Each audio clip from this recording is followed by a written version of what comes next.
So, today we'll learn about structure and working of four sectors of macro economy.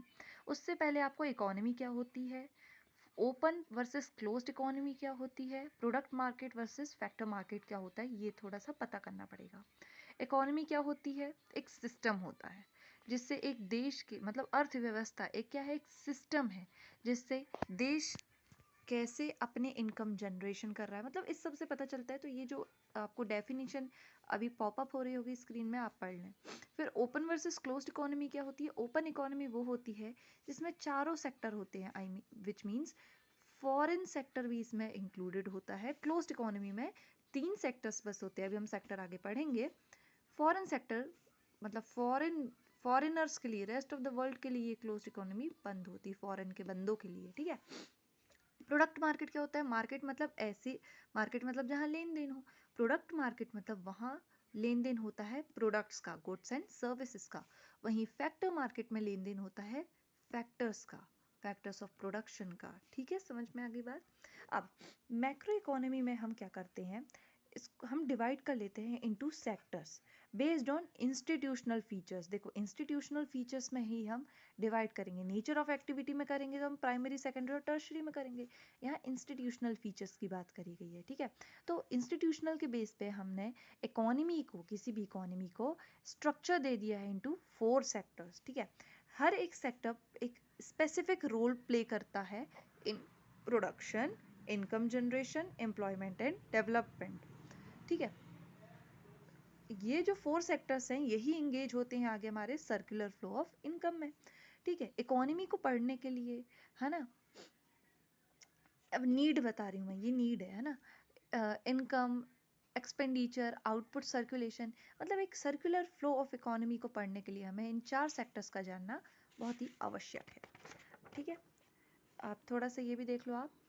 Four types of macro economic sector in an open economy, जहाँ पे हमारे foreign की country के बंदे भी allowed रहेंगे, है ना। उसमें चार सेक्टर्स होते हैं, which are household, business, government and this external sector. Closed economy में तीन सेक्टर होंगे without the external sector. Sectors, हम बार बार सेक्टर्स बोल रहे हैं। सेक्टर क्या होता है?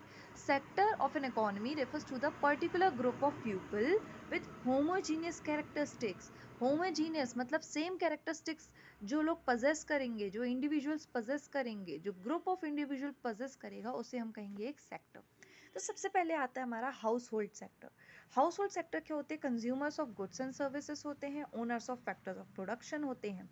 इनमें कौन कौन आता है? इंडिविजुअल्स एंड फैमिलीज आती हैं, ठीक है। Acts as a buyer in the product market. Product market में ये बायर होते हैं और फैक्टर मार्केट में सप्लायर होते हैं। क्यों? क्योंकि factor of production, land labour capital entrepreneur, ये सब कौन देता है? हाउस होल्ड देता है। That is why they are the owners and that is why due to which they are the suppliers in the factor market. They earn income in the form of wages, ये अभी हम आगे देखेंगे। ये इनको अपन factor income कहते हैं, ठीक है। की एक्टिविटीज़ क्या होती है इनकी? कंजम्पशन करना और सेविंग करना इनकी क्या होती है? की एक्टिविटीज़ होती हैं। अगर अब इनकी वर्किंग देखें तो फैक्टर्स के सप्लाई करते हैं, फैक्टर्स ऑफ प्रोडक्शन का। अगर आप इसको इलेबोरेट करें तो आप कर सकते हैं। फिर इनकम जनरेशन कैसे करती है? Income generation by providing the factor services, और जिसके बदले में इन्हें फैक्टर इनकम मिलती है, आपको पता है। कंजम्पशन जो वाई मतलब होता है इनकम, जो ये इनकम जनरेट हुई उसका मेजर पार्ट ये अपने कंजम्पशन एक्सपेंडिचर पे लगा देते हैं, ठीक है। और जो बचता है वो उस पे सेविंग पे लगाते हैं। फोर्थ वन इज सेविंग, ठीक है। तो सेविंग ही is the source of investment funds. Saving ही आगे चल के इन्वेस्टमेंट फंड्स बनती हैं। क्यों? क्योंकि ये अपने सेविंग को किसको देते हैं? फाइनेंशियल मार्केट्स को देते हैं, जो कि आगे इन सेविंग को एलोकेट करते हैं एज ए कैप इन्वेस्टमेंट, ठीक है। अब वही इन्वेस्टमेंट कौन यूज करता है? हमारे बिजनेसमैन। तो तभी हम इंपॉर्टेंस में देखेंगे इसको। टैक्सेस पे करते हैं ये किसको? गवर्नमेंट को। Which affects their disposable income. Disposable income क्या होती है? इनकम जो कि लेफ्ट आउट होती है after deducting all the necessary charges, जो कि हम पे लोकल गवर्नमेंट या फिर सेंट्रल या स्टेट गवर्नमेंट लगाती है। मतलब टैक्सेस को घटा के जो इनकम रहती है वो हमारी होती है डिस्पोजेबल इनकम। तो टैक्सेस लगेंगे तो ये अफेक्ट करेगी हमारी डिस्पोजेबल इनकम को। फिर इनफ्लो कैसे होता है इनका? फैक्टर पेमेंट से। फैक्टर पेमेंट्स इनको कौन कौन देता है? फर्म्स भी दे सकती हैं, गवर्नमेंट भी दे सकते हैं और रेस्ट ऑफ द वर्ल्ड भी दे सकता है। फिर ट्रांसफर पेमेंट इनको मिलती है गवर्नमेंट से, लाइक पेंशन, सब्सिडी, स्कॉलरशिप्स। तो ये इनका इनफ्लो हो गया। आउटफ्लो क्या होएगा इनका? सबसे बड़ा आउटफ्लो तो क्या होएगा? कंजम्पशन होएगा। ठीक है। फिर सेविंग भी ऐसे आउटफ्लो देखेंगे हम, क्यों? क्योंकि ये डिपॉजिट करते हैं इनको फाइनेंशियल मार्केट में, ऑल्दो इनको फिर बाद में गेन होता है। ठीक है।